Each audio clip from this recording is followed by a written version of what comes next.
अस्सलाम वालेकुम। प्रोग्राम मुजरिम कौन के एक और एपिसोड के साथ सबीउल हसन खान आपकी खिदमत में हाजिर है। नाज़रीन, गुज़श्ता 2 हफ़्ते पहले हमने एक प्रोग्राम किया जिसमें एक ख़ातून के साथ तशद्दुद के नतीजे में उसकी मौत वाक़ हुई। मौत वाक़ होने में उसके ख़ावंद बराह रास्त मुलव्वस है और बिलवास्ता माशरे की बहुत सारी ऐसी बुराइयाँ हैं या बहुत सारे ऐसे वाक़यात हैं, ऐसी चीज़ें हैं जो उसके कत्ल में मुलव्वस थीं। ऐसा ही एक वाक़या लगभग पेश आया है और ये वाक़या पेश आया है थाना सिटी जड़ावाला की हदूद में। लेकिन किस्मत अच्छी ख़ातून की कि उसके वालिदैन और भाई मौके पर पहुंच गए और जान बचाई उस ख़ातून की।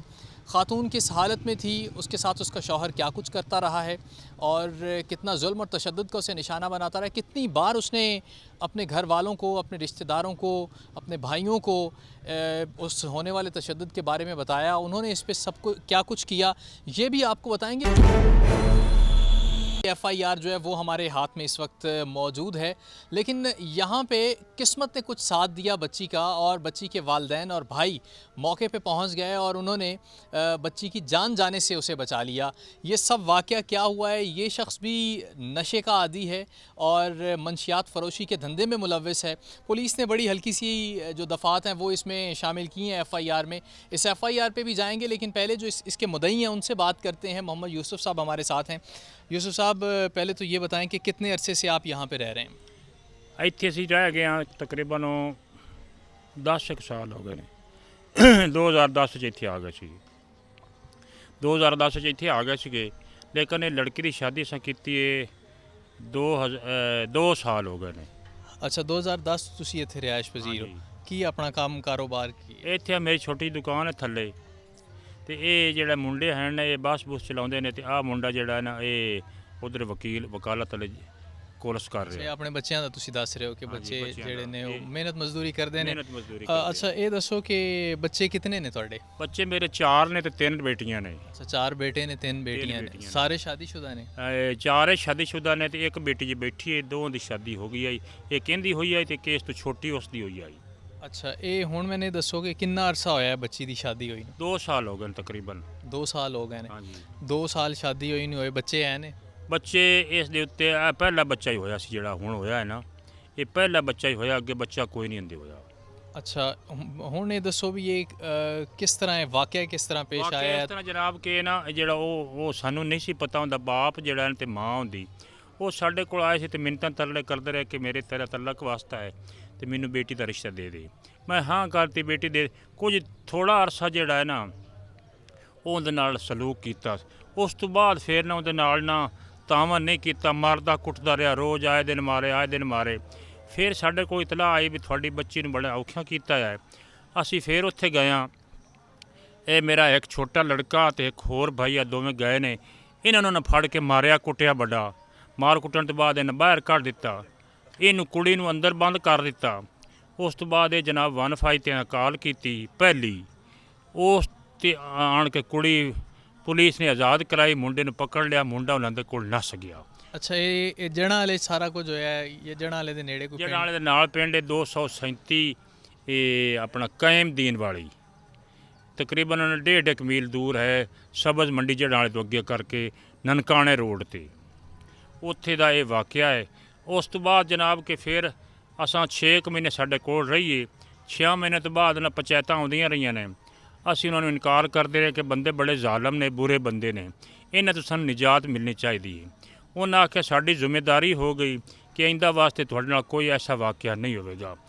ਮੈਂ ਉਹਨਾਂ ਨੂੰ ਆਖਿਆ ਕਿ ਚਲੋ ਤੁਸੀਂ ਲਈ ਜਾਂਦੇ ਹੋ, ਇਸ ਤੋਂ ਬਾਅਦ ਜ਼ਿੰਮੇਦਾਰ ਤੁਸੀਂ ਖੁਦ ਹੋ, ਮੈਂ ਇਹਦਾ ਹੁਣ ਵਾਰਸ ਕੋਈ ਨਹੀਂ। ਮੈਂ ਉਸ ਤੋਂ ਬਾਅਦ ਨਾ ਫਿਰ ਅਗਾਏ ਬਗਾਏ ਫੋਨ ਸ਼ੂਨ ਅਸੀਂ ਕਰਦੇ ਰਹਿੰਦੇ ਸੀ। ਅੱਗੋਂ ਮੁੰਡਾ ਬੋਲਦਾ ਸੀਗਾ ਅਤੇ ਇਹ ਕੁੜੀ ਨੂੰ ਨਹੀਂ ਸੀ ਬੋਲਣ ਦਿੰਦਾ। ਤਕਰੀਬਨ ਨਾ 8-9 ਮਹੀਨੇ ਤੋਂ ਨਾ ਲਗਾਤਾਰ ਇਹੋ ਹੀ ਵਾਕਿਆ ਹੁੰਦਾ ਰਿਹਾ ਹੈ। 8-9 ਮਹੀਨੇ ਤੋਂ ਉਹ ਮਤਲਬ ਹੈ ਕਿ ਅਸੀਂ ਇਹ ਫੋਨ ਕਰਦੇ ਸੀ ਅਤੇ ਉਹ ਸੁਣਦਾ ਨਹੀਂ, ਇਹ ਕੁੜੀ ਨੂੰ ਨਹੀਂ ਸੀ ਸੁਣਨ ਦਿੰਦਾ, ਆਪ ਖੁਦ ਹੀ ਸੁਣਾਉਂਦਾ ਸੀਗਾ। ਮੈਂ ਫਿਰ ਜਿਹੜਾ ਹੈ ਨਾ ਇਹਨਾਂ ਨੂੰ ਇੱਕ ਦੇ ਆਖਿਆ ਵੀ ਯਾਰ ਤੁਸੀਂ ਪਤਾ ਤਾਂ ਕਰੋ ਵੀ ਕੀ ਪੋਜੀਸ਼ਨ ਹੈ। ਇਹ ਮੁੜਨਾ ਇੱਕ ਅਨਵਰ ਅਬਦੁੱਲੇ ਦਾ ਅਤੇ ਇੱਕ ਇਹ ਮੇਰਾ ਬੇਟਾ ਮੁਹੰਮਦ ਇਕਬਾਲ, ਇਹ ਦੋਵੇਂ ਗਏ ਨੇ ਵੀ ਚਲੋ ਉਹਦਾ ਪਤਾ ਕਰਨੇ ਆ। ਅੱਗੇ ਗਏ ਨੇ ਨਾ ਤੇ ਕੁੜੀ ਜਿਹੜੀ ਨੇ ਉਹ ਰੱਸੀਆਂ ਨਾਲ ਬੱਧੀ ਹੋਈ ਸੀ। ਇਹ ਮਹੀਨੇ ਦੀ 5 ਤਰੀਕ ਮਾਰਚ ਦੀ। 5 ਮਾਰਚ ਦਾ ਇਹ ਵਾਕਿਆ ਹੈ। ਇਹ 5 ਮਾਰਚ ਦਾ ਵਾਕਿਆ। ਠੀਕ ਹੈ, 5 ਮਾਰਚ ਬੱਚੀ ਨੂੰ ਨੂੰ ਇਹ ਗਏ ਨੇ। ਬੰਨਿਆ ਹੋਇਆ ਹੈ ਬੰਨਿਆ ਸੀ ਰੱਸੀਆਂ ਨਾਲ, ਤੇ ਇਹ ਨਾ ਉਹਦੇ ਲਈ ਹੋਏ ਨੇ ਤੇ ਉਹ ਬੜੀ ਖੁਸ਼ ਹੋਈ ਵੀ ਮੇਰੇ ਕੋਈ ਨਾ ਕੋਈ ਮੈਨੂੰ ਸਹਾਰਾ ਮਿਲ ਗਿਆ ਹੈ। ਇਹ ਅੱਗਾ ਗਏ ਨੇ ਤੇ ਉਸ ਉਹ ਲੈ ਕੇ ਆ ਗਿਆ ਪਿਸਟਲ। ਉਸ ਆਖਿਆ ਮੈਂ ਤੁਹਾਡੇ ਵਿੱਚੋਂ ਟਪਾ ਦੇਵਾਂ, ਖਬਰਦਾਰ ਦੇ ਨੇੜੇ ਕੋਈ ਆ, ਨਿਕਲੋ ਬਾਹਰ। ਉਹਨੇ ਧੱਕੇ ਮਾਰ ਕੇ ਇਹਨਾਂ ਨੂੰ ਬਾਹਰ ਕੱਢ ਦਿੱਤਾ ਹੈ। ਬਾਹਰ ਕੱਢ ਕੇ ਇਹਨਾਂ ਆਖਿਆ ਹੁਣ ਕੀ ਕਰੀਏ। ਇਹਨਾਂ 155 ਤੇ ਕਾਲ ਕੀਤੀ ਹੈ। ਜਦੋਂ ਇਹਨਾਂ 155 ਤੇ ਕਾਲ ਕੀਤੀ ਹੈ ਨਾ, ਉਸ ਵਕਤ ਪੁਲਿਸ ਆ ਗਈ ਹੈ। ਪੁਲਿਸ ਮੁੜ ਇਹਨਾਂ ਨੂੰ ਲੈ ਕੇ ਅੰਦਰ ਗਈ ਹੈ ਤੇ ਇਹ ਬੱਚੀ ਨੂੰ ਇਹਨਾਂ ਰੱਸੀਆਂ ਨਾਲ ਖੋਲ ਕੇ ਆਜ਼ਾਦ ਕਰਾਇਆ। ਉੱਥੇ ਨਾ ਬੱਚੀ ਸਾਨੂੰ ਰਸਤੇ ਦੱਸਿਆ ਪਰ 1.5 ਕਿਲੋ ਹੀਰੋਇਨ ਜਿਹੜੀ ਮੰਜੀ ਉੱਤੇ ਪਈ ਸੀ ਸਕੂਲ ਦੇ ਬਸਤੇ ਦੇ ਵਿੱਚ, ਜਿਹੜੀ ਉਹ ਵੇਚਣੀ ਸੀ। ਇਸ ਬੱਚੀ ਨੂੰ ਅਦਾਵਤ ਕਿਉਂ ਬਣੀ ਇਹਦੇ ਨਾਲ ਜ਼ਿਆਦਾ ਅਦਾਵਤ, ਇਹ ਬੱਚੀ ਨੂੰ ਕਹਿੰਦਾ ਸੀ ਕਿ ਮੈਂ ਤੇਰੇ ਬੈਗ ਦੇ ਵਿੱਚ ਹੀਰੋਇਨ ਤੇ ਆਪਣਾ ਕੀ ਉਹਨੂੰ ਸੱਦਣ ਦੂਸਰੀ ਚਰਸ ਇਹ ਪਾਉਣੀ ਹੈ ਤੇ ਆਪਾਂ ਜਾ ਕੇ ਫਰੋਖਤ ਕਰਨੀ ਹੈ ਕਿ ਰਸਤੇ ਦੇ ਵਿੱਚ ਸਾਨੂੰ ਪੁਲਿਸ ਜਾਂ ਕੋਈ ਐਸਾ ਸ਼ੱਕ ਨਾ ਕਰੇ। ਇਸ ਆਖਿਆ ਕਿ ਨਹੀਂ, ਮੇਰਾ ਖਾਨਦਾਨ ਐਸਾ ਕੋਈ ਨਹੀਂ, ਮੈਂ ਨਾ ਇਹ ਕੰਮ ਕਰਨਾ ਹੈ ਨਾ ਮੈਂ ਇਹ ਹੋਣ ਦੇਣਾ ਹੈ। ਤੂੰ ਜੇ ਬਹੁਤੀ ਗੱਲ ਹੈ ਤੇ ਤੇਰੀ ਮਾਂ ਵੀ ਬੈਠੀ, 2 ਭੈਣਾਂ ਵੀ ਬੈਠੀਆਂ, ਇਹਨਾਂ ਨੂੰ ਲੈ ਕੇ ਚਲਾ ਜਾ। ਉਸ ਤੋਂ ਬਾਅਦ ਮੇਰੇ ਨਾਲ ਇਹਨਾਂ ਤਸ਼ੱਦਦ ਹੀ ਕਰਦਾ ਰਿਹਾ, ਬਹੁਤ ਜ਼ਿਆਦਾ ਮੈਨੂੰ ਮਾਰਦਾ ਰਿਹਾ ਹੈ। ਮੈਂ ਸੁੱਤੀ ਪਈ ਹੁੰਦੀ ਸੀ ਤੇ ਮੈਨੂੰ ਵਾਲਾਂ ਤੋਂ ਫੜ ਕੇ ਤਰੀਕ ਲੈਂਦਾ ਸੀ, ਥੱਲੇ ਸੁੱਟ ਦਿੰਦਾ ਸੀ, ਉੱਤੋਂ ਸੂਏ ਮਾਰਦਾ ਸੀ ਆ ਕਿੱਲ ਫਟੀਆਂ ਨਾਲ ਥੋੜੀਆਂ ਨਾਲ, ਮੈਨੂੰ ਬੜਾ ਜ਼ਲੀਲ ਕਰਦਾ ਰਿਹਾ। ਆਖਰਕਾਰ ਨਾ ਬੱਚਾ ਮੇਰੇ ਪੇਟ 'ਚ ਸੀ। ਇਹਦੀ ਮਾਂ ਨੂੰ ਮੈਂ ਆਖਿਆ ਕਿ ਮੈਨੂੰ ਬੜੀ ਤਕਲੀਫ ਹੈ, ਮੈਨੂੰ ਚੈੱਕ ਕਰਾ। ਉਹ ਇੱਕ ਪੰਜਾਬ ਕਾਲਜ ਹੈ, ਆਪਣਾ ਮੈਡੀਕਲ ਹਸਪਤਾਲ ਹੈ 40 ਮੋੜ 'ਤੇ, ਉੱਥੇ ਲੈ ਗਈ ਹੈ। ਉਹਨਾਂ ਆਖਿਆ ਕਿ 7 ਤਰੀਕ ਨੂੰ ਬੱਚਾ ਤੇਰਾ ਪੈਦਾ ਹੋਵੇਗਾ, ਲੇਕਿਨ ਅੱਜ 4 ਤਰੀਕ ਤੇ ਤੁਸੀਂ 7 ਨੂੰ ਬੱਚਾ ਲੈ ਕੇ ਸਾਡੇ ਕੋਲ ਤੁਸੀਂ ਇਹ ਕੁੜੀ ਨੂੰ ਲੈ ਕੇ ਆ ਜਾਣਾ, ਬੱਚਾ ਪੈਦਾ ਹੋ ਜਾਏਗਾ। 6 ਨੂੰ ਇਹਨੇ ਫਿਰ ਉਹਨੂੰ ਮਾਰਿਆ, ਕੁੱਟਿਆ ਹੈ, ਲੱਤਾਂ ਮਾਰੀਆਂ, ਬੈਠੀ ਹੋਈ ਸੀ ਲੱਤਾਂ ਮਾਰੀਆਂ, ਪੇਟ ਹੀ ਲੱਗੀਆਂ ਨੇ। ਇਹ ਫਿਰ ਨਾ ਇਹ ਮਤਲਬ ਉਸ ਤੋਂ ਬਾਅਦ ਇਹ ਨਾ ਕਿਸੇ ਕੰਮ ਦੀ ਨਾ ਟੁਰ ਸਕਦੀ ਸੀ ਨਾ ਬਹਿ ਸਕਦੀ ਸੀ, ਬੜੀ ਤਕਲੀਫ ਤੰਗੀ 'ਚ ਹੋ ਗਈ ਸੀ। 7 ਤਰੀਕ ਦੇ ਬਜਾਏ ਨਾ 8 ਤਰੀਕ ਹੋਰੀ ਹਸਪਤਾਲੇ ਲੈ ਗਏ ਨੇ। ਉਹਦਾ ਕੀ ਨਾਂ ਹੈ ਆਪਣਾ ਦਾਰੁਲ ਸ਼ਫਾ ਜਨਰਲ ਹਸਪਤਾਲ, ਇਹ ਜੜ੍ਹਾਂ ਵਾਲਾ, ਇਹ ਆਪਣਾ ਜਾਲ ਸਤਿਆਣਾ ਰੋਡ, ਉੱਥੇ ਲੈ ਕੇ ਗਏ ਨੇ। ਉਸ ਵੇਖਿਆ, ਉਸ आख्या ऑपरेशन होगा, लेकिन बच्चा मर चुका है। गुफ्तगू आपने बुज़ुर्गों की सुनी, मैं थोड़ा इसको एलेबोरेट कर दूं कि बच्ची की इन्होंने 2 साल पहले शादी की। यहाँ पे मेहनत मज़दूरी ये ख़ुद भी करते हैं, इनके 4 बेटे हैं, वो भी मेहनत मज़दूरी करके घर में लाते हैं, तो इनके घर में रोटी बनती है और मामलात इनके आगे चलते हैं। शरीफ लोग हैं। बच्ची की 2 साल पहले इन्होंने शादी की और जिस शख्स से शादी की उसके क्रिमिनल बैकग्राउंड से ये बिल्कुल नावाकिफ़ थे। जांच पड़ताल तो इन्होंने की, लेकिन ये जान ना पाए कि ये मंशियात फ़रोशी के कभी धंधे में जो है वो मुलव्वस है। फिर उसके बाद जिस शख्स से इस बच्ची की शादी होती है वो बच्ची को बार बार वरगला रहा है, लड़की को, कि मेरे साथ चलो, इस धंधे में मेरे साथ मुलव्वस रहो, कैरियर बन के मेरे साथ चलो। जब तुम कैरी करोगी कोई मंशियात तो पुलिस उस तरह से इन्वेस्टिगेट नहीं करेगी, पुलिस पकड़ेगी नहीं। बच्ची के बार बार इनकार करने पे मुतशद्दद होता है, वो बच्ची को तशद्दुद का निशाना बनाता है।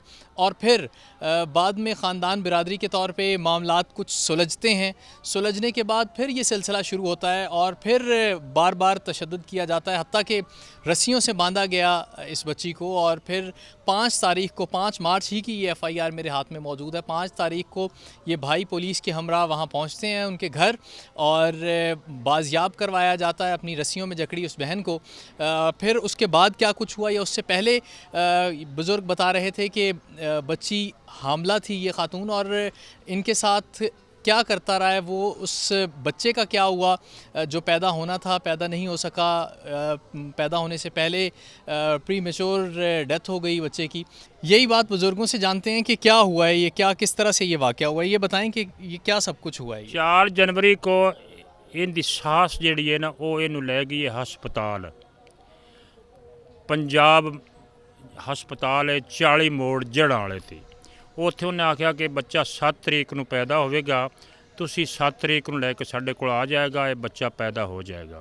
लेकिन घर चले गए ने, 7 की बजाय 6 नूं इन्हां इस नजफ अली ने इनू ठुड्डे मारे, लत्तां मारियां ने पेट दे विच, लेकिन उस तो बाद इनू होश नहीं रहा, बेहोश ही रही है। इन्हें चुकी है 7 की बजाय 8 नूं ये पंजाब अपना जाल जड़ां वाला दारुल शफा जनरल हस्पताल उत्थे लेके गए ने। ਉੱਥੇ ਡਾਕਟਰ ਨੇ ਆਖਿਆ ਕਿ ਇਹ ਬੱਚਾ ਤਾਂ ਜਿਹੜਾ ਨਾ ਫੌਤ ਹੋ ਚੁੱਕਾ ਹੈ ਤੇ ਮੈਂ ਇਹ ਆਪਰੇਸ਼ਨ ਨਾਲ ਇਹਦਾ ਬੱਚਾ ਦਾ ਆਪਰੇਸ਼ਨ ਕਰਨਾ ਹੈ, ਬੱਚਾ ਤੁਹਾਨੂੰ ਕੱਢ ਕੇ ਦੇਣਾ। ਲੇਕਿਨ ਉਹਨਾਂ ਆਪਰੇਸ਼ਨ ਕੀਤਾ, ਬੱਚਾ ਮਰਿਆ ਸੀ। ਬੱਚੇ ਨੂੰ ਇੱਕ ਇੱਥੇ ਜ਼ਖਮ ਵੀ ਹੈ ਕੰਨ 'ਤੇ, ਇੱਕ ਆ ਮੂੰਹ 'ਤੇ ਵੀ ਹੈ। ਲਿਹਾਜ਼ਾ ਉਸ ਤੋਂ ਬਾਅਦ ਸਾਨੂੰ ਇਸ ਗੱਲ ਦਾ ਇਲਮ ਕੋਈ ਨਹੀਂ ਕਿ ਨਾ ਅਸੀਂ ਉੱਧਰ ਗਏ ਹਾਂ, ਨਾ ਸਾਨੂੰ ਪਤਾ ਬੱਚਾ ਪੈਦਾ ਹੋਇਆ ਹੈ ਜਾਂ ਜਿਸ ਕਿਵੇਂ ਕਰਾਇਆ ਗਿਆ। ਉਸ ਤੋਂ ਬਾਅਦ ਉਹਨਾਂ ਇਹਨੂੰ ਛੁੱਟੀ ਦੇ ਛੱਡੀ, ਬੱਚੇ ਨੂੰ ਘਰ ਲੈ ਕੇ ਚਲੇ ਗਏ ਨੇ, ਇਹਨੂੰ ਦਫਨ ਕਰ ਦਿੱਤਾ ਹੈ। ਲੇਕਿਨ ਫਿਰ ਵੀ ਸਾਨੂੰ ਇਤਲਾਹ ਨਹੀਂ ਮਿਲੀ ਕਿ ਅਸਾਂ ਬੱਚਾ ਪੈਦਾ ਹੋਇਆ ਹੈ, ਲਿਹਾਜ਼ਾ ਤੁਸੀਂ ਇਹਦੀ ਦੇਖਭਾਲ ਕਰੋ ਜਾਂ ਇਹਨੂੰ ਤੁਹਾਡੀ ਬੇਟੀ ਇਹਨੂੰ ਪੁੱਛ ਜਾਓ। ਲੇਕਿਨ ਨਹੀਂ, ਅਸੀਂ ਫੋਨ ਕਰਦੇ ਰਹੇ, ਅੱਗੋਂ ਇਹ ਕਹਿੰਦੇ ਰਹੇ ਸਭ ਮਾਮਲਾ ਠੀਕ ਹੈ, ਕੋਈ ਮਸਲਾ ਹੀ ਨਹੀਂ। ਲੇਕਿਨ ਇਹ ਕੁਦਰਤੀ ਤੌਰ 'ਤੇ 5 ਮਾਰਚ ਇਹ ਵੈਸੇ ਗਏ ਨੇ ਪਤਾ ਲੈਣ ਵਾਸਤੇ ਕਿ ਆਪਣੀ ਹਮਸ਼ੀਰਾ ਅਸੀਂ ਪਤਾ ਕਰੀਏ। ਲੇਕਿਨ 5 ਜਨਵਰੀ को जिस वक्त ये गए ने ना, उस वक्त ये रस्सियां नाल बद्धी हुई सीगी ते अंदर सीगी। उस वक्त वो या इन्होंने वेख्या तो बड़ी खुश हुई है कि मेरे वारस आ गए ने। ठीक है। ये गुफ्तगू आपने सुनी बुज़ुर्गों की। इनका ये कहना है कि जनवरी में बच्चा पैदा होने वाला था और जब बच्चा पैदा होने वाला था हॉस्पिटल ले जाया गया। वहाँ पहुँचे तो डॉक्टर ने ये बताया कि बच्चे की डेथ हो चुकी है। ठीक है, डिलीवरी हम करवा देंगे, नॉर्मल नहीं, ऑपरेशन के थ्रू होगा ये सब कुछ, लेकिन बच्चा जो है वो अब इस दुनिया में नहीं आ सकता। और ये बात डॉक्टर्स ने इनको बताई, डॉक्टर्स ने लड़की के शौहर को बताई। फिर उसके बाद ऑपरेशन हुआ। घर वालों को मुसलसल जो है वो इससे बच्ची से दूर रखा गया, ख़ातून से दूर रखा गया, ना मिलने दिया गया, ना फ़ोन पे बात करवाई जाती रही। और हमेशा यही कहा जाता रहा कि ये सब ठीक है, ठीक हो रहा है और बड़ी खुश हैं। लेकिन हालात बिल्कुल उसके बरक्स थे। ये सब इन भाइयों पे उगदा उस वक्त खुला जब ये लोग 5 मार्च 2022 को अपनी बहन से मिलने अपनी बहन के घर गए। यहाँ से फैसलाबाद से जड़ांवाला पहुँचे हैं, तो वहाँ पे उन्होंने क्या देखा ये बात हम भाइयों से जानते हैं। आए भाइयों के पास चलते हैं।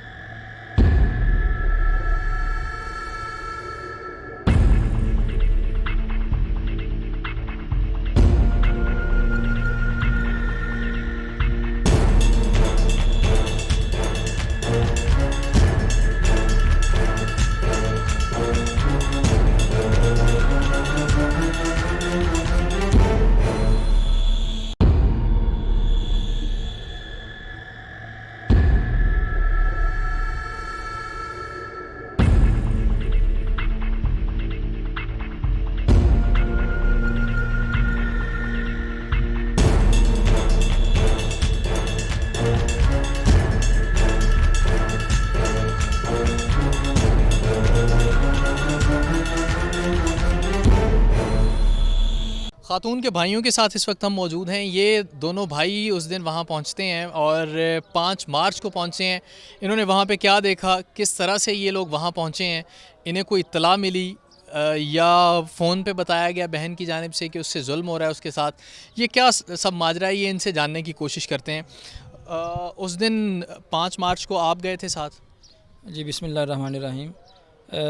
ये वालिद साहब ने सारी गुफ्तगू की, आपने मुलाज़ा फरमाई, सारी जितनी भी गुफ्तगू थी। हमें एक नामालूम बंदे ने कॉल करके बताया कि आपकी बहन के साथ बड़ा तशद्दुद हो रहा है, उसे बांधा गया है, हत्ता कि उसका जो घर का सारा सामान जहेज़ हमने दिया था वो भी उसने जला दिया हुआ है। तो पहले तो हमें किसी बात का इल्म ही नहीं था। जैसे ही हमें ये कॉल आई तो उसने कहा कि प्लीज़ मेरा नाम ना लीजिएगा, आप बेशक तस्दीक कर सकते हैं। फिर हमने वहाँ तस्दीक भी की तो वाकई वो बात उसकी बिल्कुल जो है ना वो सच निकली। तो हमने उसी वक्त मैंने अपने भाइयों को भी साथ, वालिद साहब को भी सारी इतला दी है कि ये उनके बहन के साथ ये मामला बन रहे हैं, तो हमें वहाँ पहुँचना चाहिए। तो मैं और मेरा कज़न है अनवर अली, हम दोनों यहाँ से निकले हैं। वहाँ जब हम पहुँचे हैं तो उसने आगे से पिस्टल लगा लिया। उसने कहा आप जा सकते नहीं हैं, आपकी जान जो है वो यहाँ से छूट सकती नहीं है। ठीक है, हमें उसने डराना धमकाना शुरू कर दिया। हम बड़ी मुश्किल से वहाँ से निकले हैं। तो हम जैसे हम पहुँचे वहाँ देखा तो हमारी सिस्टर को उसने बांधा हुआ था बिल्कुल ही। तो मैंने कहा मेरी बहन कहाँ है। उसने आगे से दरवाज़ा बंद कर लिया। उसने कहा आपकी बहन से वो अंदर ठीक है ये वो, लेकिन साथ ही उसने पिस्टल लगा लिया। पहले मैंने उसने मुतमिन रखा है, साथ ही पिस्टल लगा लिया। उसने कहा कि आपकी ऐसी की तैसी, आप इधर ऐसे कैसे आ गए, अब आप यहाँ से ज़िंदा बच के नहीं जा सकते। लेकिन हम जैसे कैसे करके वहाँ से निकले हैं। निकल के हमने फिर 15 पे कॉल किया। वहाँ से हम गांव से थोड़ा सा बाहर आके ना एक बाग है, वहाँ पे हमने आड़ ली है। आड़ ले के वहाँ पे हमने 15 पे कॉल की कि हमें हमारी बहन को उसने बांधा हुआ है। मुझे कॉल करता है, कभी भाइयों को, कभी अब्बू वालिद साहब को कॉल करता है कि धमकियाँ देता है कि मुझे जहाँ जहाँ पे आप काम करते हैं ना, मैं उधर भी पहुँच जाऊँगा, मेरे पास ना इतना असला है कि मैं आपका सारा गांव उड़ा दूँगा, आपका सारा घर उड़ा दूँगा। इतनी बुरी बुरी हमें धमकियाँ देता है और इतनी इतनी बुरी गाली देता है ना कि हमें बर्दाश्त से बाहर हो जाती है। इसलिए हम आपसे इल्तमास कर दें कि हमें इंसाफ ले दें और उससे जान छुड़ा दें। और गवर्नमेंट से भी इल्तमास करते हैं कि उस दरिंदे से जो हमारी बहन का एक अल्लाह ताला ने उसे नवाजा था, नेमत से नवाजा था, वो भी उसने छीन लिया। उसको तो नहीं पता, ना वो बाप था ना वो बनेगा। तो जो हमारी बहन की खुशियाँ थी वो भी उसने जलील कर दी और हमें भी जलील करा। हमें काम भी नहीं करने दे रहा कि हम घर में सुकून से बैठ सकें। इतनी धमकियाँ देता है, इतनी गाली देता है। इस जिस घर में महल्ले में रह रहे हैं ना, तो इधर भी हमारी लोग इज़्ज़त करते हैं। हम इतने ना अफसरदा हो चुके हैं, इतने खौफज़दा हो चुके हैं कि उससे कभी भी वो आ सकता है। हम इल्तमास करते हैं गवर्नमेंट से कि हमें ना उससे मुहाफ़ज़ मिली जाए। ख़ातून के भाइयों की गुफ्तगू आपने सुनी, ये बड़े भाई हैं उनके और ये दूसरे भाई हैं जो रात मौके पे मौजूद थे, जो साथ गए। इनका ये कहना है कि हम खौफज़दा भी हैं, परेशान भी हैं कि हमारी बच्ची के साथ हुआ क्या है, और फिर उसके बाद मुसलसल धमकियां भी हमें ही दी जा रही हैं और हमें ना सिर्फ धमकाया जा रहा है बल्कि ख़तरनाक और संगीन नताइज भुगतने के बारे में बात की जा रही है। हमसे फ़ोन पर ऐसी ऐसी बातें की जाती हैं हमसे कि ना बताने की हैं। ऑफ द रिकॉर्ड इन्होंने मुझे भी कुछ चीज़ें सुनवाई तो वो यकीनन ऐसी थी कि ऑन एयर करने के काबिल नहीं थी। तो मज़ीद इनसे हम बात करते हैं कि पुलिस का इस सब में क्या किरदार है। एक FIR दर्ज हुई है जिसमें कुछ दफ़ात जो हैं वो शामिल हैं। ये केस की पैरवी भी कर रहे हैं और इनसे जानते हैं कि पुलिस ने अब तक क्या मदद की है इनकी। थाने गए थे आप, पुलिस ने क्या अब तक किया है? जी, थाने में हमने काफ़ी चक्कर लगाए हैं, 3-4 चक्कर लगाए हैं। उनको सारी अपनी रुदात सुनाई है कि ये हमारे साथ वाक़या हुआ है, तो प्लीज़ हमारी हेल्प की जाए, हमारी दादरसी की जाए। तो उन्होंने फिर FIR में जो लगनी चाहिए थी एलिगेशन, वो नहीं लगाई गई, वो दफ़ात नहीं लगाई गई। लेकिन फिर भी उन्होंने हमें चुप करवाने के लिए या खामोश करवाने के लिए उन्होंने 1-2 दफ़ा लगाई हैं, 506B की भी और एक 342 लगाई हैं। तो बाकी वो अभी 506 भी धमकियों की होती है। हाँ जी, वो क्योंकि दिन रात धमकियाँ दे रहा है और मेरे पास रिकॉर्डिंग भी मौजूद है। फिर उसके बाद वो गन के साथ अपनी पिक्चर बनाता है और फिर व्हाट्सअप करता है कि ये मैंने असला बनाया हुआ है, आपके लिए आप तैयार रहना, बस मैं किसी वक्त भी आपके हमला कर सकता हूँ।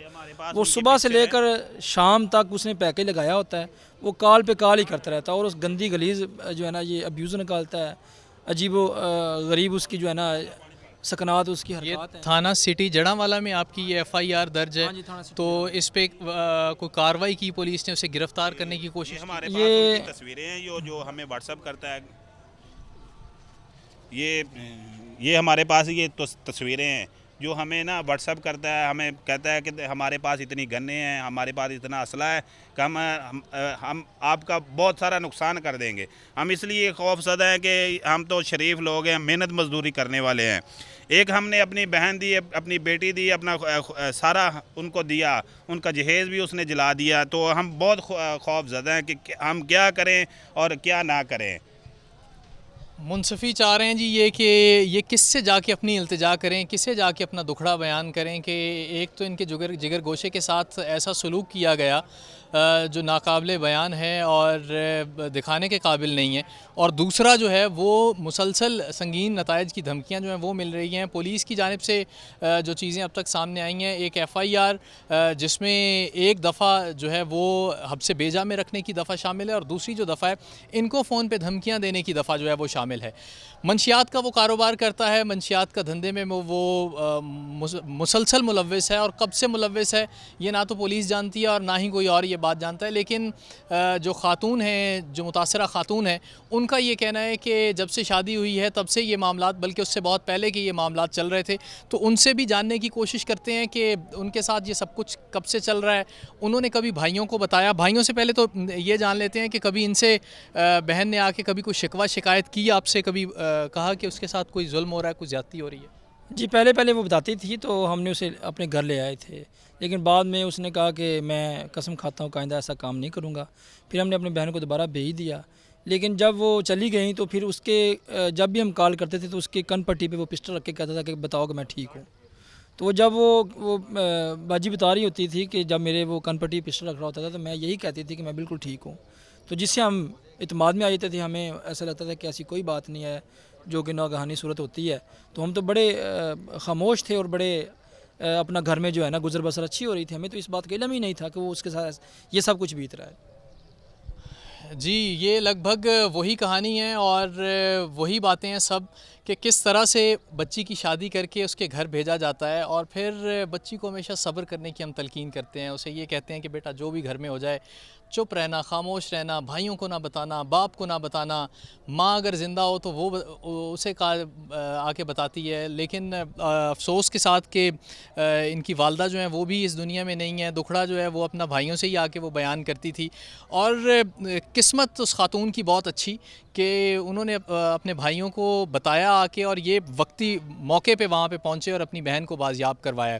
तो खातून से बात करने की कोशिश करते हैं और उनसे जानते हैं कि ये सब कुछ कब से हो रहा है और अब वो क्या चाहती हैं, किस तरह का इंसाफ होना चाहिए।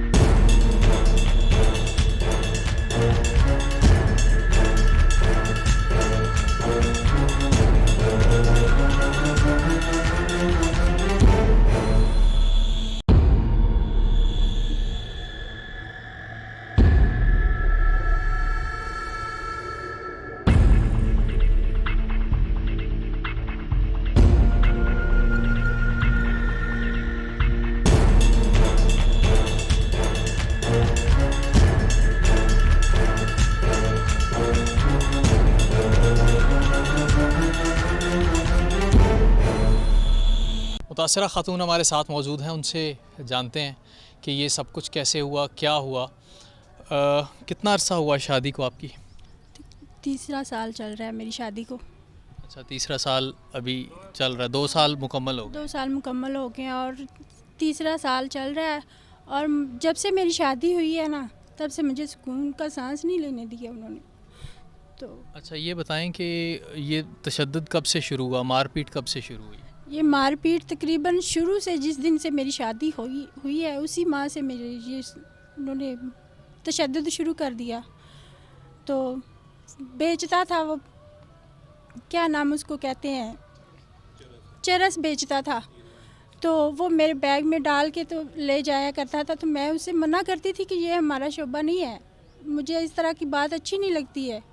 तो उसने मारना पीटना शुरू कर दिया। बैग मेरे में डाल के वो ले जाया करता था और मुझे कहता था कि मेरे साथ चलो। एक दिन फिर मैंने उसे ये कहा कि ये मेरे लिए ना अच्छी बात नहीं है और मुझे ये अच्छा नहीं लगता है। तो अगर मेरी जगह आपकी माँ और बहन होती तो क्या होता। तो उसने फिर मेरे साथ बुरा सलूक करना शुरू कर दिया। इतना मुझे मारा, इतना मारा कि मैं आपको क्या बताऊं। मेरे साथ बहुत ज़्यादा तशद्दुद कर रहा था। बात करने की पोजीशन में भी नहीं है ये इस वक्त, लेकिन बहरहाल बात करने की कोशिश इनसे करते हैं। अच्छा, ये बताएं कि ये सब कुछ होता रहा, आपने घर में भाइयों को, बाप को, घर में किसी को, रिश्तेदार को ये बताया है कि ये सब कुछ हो रहा है? फ़ोन करने ही नहीं देता था मुझे। काफ़ी दफ़ा मैंने मौका ढूंढा है लेकिन मुझे फ़ोन करने ही नहीं देता था। मेरे साथ इतना जुल्म करता था कि मैं इतनी सहमी हुई थी कि मैं फ़ोन नहीं कर सकती थी। मैं क्या करती। अच्छा, ये सब कुछ होता रहा और आपने कोशिश भी की बताने की, लेकिन वो फ़ोन नहीं करने देता था, धमकाता, डराता था, धमकाता था आपको? हाँ जी, बहुत ज़्यादा। मेरे कान पे पिस्टल रखता था और मुझे एक दिन उसने अब्बू लोगों को फ़ोन किया, कहता है कि उनसे पैसे मांगो। मैंने कहा किस वजह से? मुझे कहता मैं कह रहा हूँ पैसे मांगो उनसे। मैंने उनके डर से अब्बू लोगों से पैसे मांगे लेकिन मैं कोई बात बता नहीं सकती थी और मुझे इतनी टांगे मारता था, कहता बात करो उनसे। मैं बात नहीं कर सकती थी, कांप रही थी। इतना मेरे साथ वो जुल्म करता था कि मैं आपको बताने से भी ना घबरा रही हूँ। अच्छा, मेरी बहन, आप घबराएं नहीं, परेशान नहीं हो आप? आपका जो भी आपकी बात है ये हुकाम आला भी सुन रहे हैं, ये मुआशरा भी देख रहा है कि किस तरह से बेटियों को हम समझा के प्यार से प्यार से नाज़ों से पालते हैं, और फिर जांच पड़ताल तो होती है, हर शख्स की ख्वाहिश होती है कि उसकी बेटी हंसी खुशी ज़िंदगी गुजारे। कोई नहीं ये चाह रहा होता कि उसकी बेटी के साथ ये सब कुछ हो जो इनके साथ जो हो रहा है। अपना मुद्दा आप खुल के बयान करें, आप बताएं। बाकी वालदैन भी सुन रहे हैं, बच्चियां भी सुन रही हैं कि अगर बच्चियों के साथ किसी के साथ कुछ होता है तो किस तरह से वो अपने वालदैन को एतमाद में ले। माँ नहीं थी आपकी, बाप के ज़्यादा क्लोज़ थी आप वालिद साहब के? माँ भी नहीं थी सर पे, और मैं अब्बू को बताती कैसे बताती, तो मेरे अब्बू पहले इतने परेशान होते हैं तो इसलिए मैं बता नहीं सकती थी, जुल्म सहती रही। लेकिन एक दिन मेरा भाई और मेरा कज़न दोनों एक दिन मिलने के लिए मुझे गए, तो इन्होंने मेरी हालत देखी तो मैं इन्हें बता भी नहीं सकती थी, इतनी हालत मेरी बुरी थी। जब मैं सो जाती थी तो मेरे ना बाजू पे इतना कील मार के इतना इसने मेरे साथ पता नहीं क्या क्या तशद्दुद किया है। मैं बहुत परेशान हुई। जब मैं सो जाती हूँ तब भी मुझे मारना पीटना शुरू कर देता है। चलो मेरे साथ बेचने के लिए चले, मैं कहती मैं ये काम नहीं कर सकती, मेरे साथ ऐसा ना करो जुल्म। इतना मुझे वो परेशान करता था, इतने परेशान करता था कि अच्छा ये बताएं कि घर में और कौन कौन लोग थे आप दोनों के अलावा? मेरे घर में सारे उसके माँ बाप भी थे, बहन भाई भी थे, लेकिन वो भी मेरे नज़दीक नहीं आते थे। वो भी मेरे साथ बहुत बुरा सलूक करते थे। यानी कि जब वो मुझे मारता पीटता था, मैं पुकार करती थी, इतना मैं उन्हें बुलाती थी, लेकिन वो मेरे पास नहीं आते थे मुझे छुड़ाने के लिए। आपने उनकी वालदा को बताया कि आपका बेटा ये कर रहा है? बहनें हैं उसकी? हाँ जी हैं, बहनें भी हैं उसकी, 3 बहनें, एक शादीशुदा है, 2 मेरे पास ही होती हैं। लेकिन वो बहनों वाले तो इस तरह नहीं करते। कभी बताया आपने उसको कि तुम्हारी बहनें हैं, कोई तुम्हारी बहनों के साथ ये सब करे तो क्या सोचोगे तुम? ये मैंने उसे कितनी बार कहा है। मैंने कहा अगर आपकी बहनों के साथ अगर ये सलूक हो तो फिर क्या बनेगा आपका। तो फिर मुझे मारना पीटना शुरू कर देता, कहता मेरी बहनों का नाम लो। मैंने कहा मैं भी तो किसी की बेटी हूँ ना, मुझे इतना क्यों मारते हो, मुझे को बताओ। अच्छा, उस दिन जब आपके भाई और कज़न आपके पहुँचे, आपसे मुलाकात नहीं इनकी हो सकी पहले, तो फिर बाद में क्या हुआ है वो सारी बात बताएं। मेरे बच्चा होने वाला था 4 तारीख, मुझे ना मैं चेकअप करवाने के लिए गई कि 4 तारीख थी उस दिन, 4 जनवरी चेकअप करवाने के लिए गई आर्जी तौर पे। तो उन्होंने मुझे बताया कि आपका ना 7 तारीख को बेबी की डिलीवरी हो जाएगी।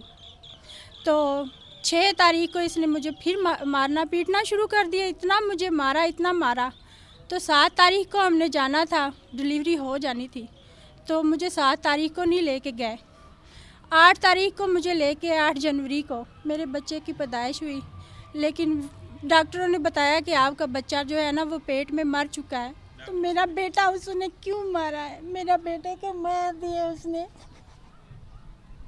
औलाद चाहे 8 माह की हो, 8 सालों की हो या 80 सालों की, औलाद होती है। औलाद की तकलीफ़, औलाद की दर्द, औलाद का दर्द वो माँ ही समझ सकती है जो अपनी कोख में उसकी हिफाजत करती है, और फिर उसके बाद दुनिया में आने के बाद उसे लाड नखरों से नाज़ों से पाला जाता है। लेकिन इनके साथ हुआ ये है कि इनका बच्चा इस दुनिया में आ ही नहीं सका और आने से पहले ही इस दुनिया से चला गया। तो ये दुख भरी और तकलीफ़ भरी कहानी बात जो है वो हमारी ये बहन हमें बता रही हैं। और साथ ही साथ आपको ये भी बताऊं कि मैं इनसे और बातें करना चाह रहा हूँ। बहुत सारी बातें हैं जो इनकी ज़ुबानी हम जानना चाह रहे हैं, अपने नाज़रीन तक पहुंचाना चाह रहे हैं, लेकिन ये इस पोजीशन में नहीं है कि इनसे मज़ीद जो है वो कोई भी बात की जाए। नाज़रीन, आपसे कुछ बातें मुझे करनी है कि अगर बेटियां घर में आती हैं और आके कुछ शिकवा करती हैं, शिकायत करती हैं, तो उसको ठीक है, जो माँ बाप की एक मोहब्बत है उससे अलग होके आप सोचते हैं, लेकिन उनको इन्वेस्टिगेट ज़रूर किया करें। ख़ानदान वालों से पूछा करें, लड़के के घर वालों से पूछा करें कि आपके घर में ये सब कुछ हो रहा है, आप या तो लाइल्म हैं, और अगर लाइल्म हैं तो क्यों हैं। और बिल्कुल ठीक बात है, सही, हमारे माशरे में घर बनते भी इसी तरह से हैं कि बेटियों को समझाया जाता है कि बेटा नहीं, अगर कोई छोटी मोटी बात हो गई है तो ठीक है। बातों की हद तक तो ये सारी बात ठीक है, लेकिन जब किसी का हाथ उठ जाता है, तशद्दुद की जानिब चीज़ें चलने लगती हैं, तो पहला वाक़या आपने मुलाहिज़ा किया कि किस तरह हथौड़ों के वार करके उस खातून को का कत्ल किया गया, और ये अभी दूसरा वाक़या है, बल्कि इस जैसे बेशुमार वाक़यात ऐसे हैं जो लोग हम तक नहीं पहुंच पाते, मीडिया अखबारात की में नहीं, उनकी रसाई नहीं होती वहाँ तक, और बहुत सारे ऐसे वाक़यात आए रोज़ होते रहते हैं। ये तो वो चीदा वाक़यात हैं जो हमने आप तक पहुँचाए। तो वालिदैन से मेरी ये गुजारिश है, अपने बच्चों का शादी हो ही गई है तो शादी होने के बाद भी उनका उतना ही ख्याल रखें जितना कि शादी होने से पहले आप उनको इतने लाड से, नाज़ों से, प्यार से उनको पालते हैं। बाकी रही बात पुलिस की और हमारे कानून नाफिज करने वाले इदारों की, जो दफ़ात शामिल की गई हैं उनका प्रोग्राम में मैं पहले भी ज़िक्र कर चुका हूँ, वो कोई ऐसी हैं नहीं, वो बेलेबल दोनों दफ़ात हैं, और पुलिस जितनी कार्रवाई कर रही है वो तसल्लियाँ दे के तो इनको भेज देती है कि भाई ठीक है, हो जाएगा, मुलजिम को गिरफ़्तार किया जाएगा, सलाखों के पीछे पहुंचाया जाएगा। लेकिन ये ख़ानदान जिस करब और जिस तकलीफ़ से गुज़र रहा है, रोज़ आए रोज़ इन्हें धमकियां दी जा रही हैं, डराया जा रहा है, और साथ ही साथ मुलजिम की जानिब से ये कोशिश भी की जा चुकी है कि इनके साथ कोई मज़ीद जुल्म या ज़्यादती की जाए। इससे बड़ा जुल्म और ज़्यादती इनके साथ क्या हो सकती है। अल्लाह हाफ़िज़।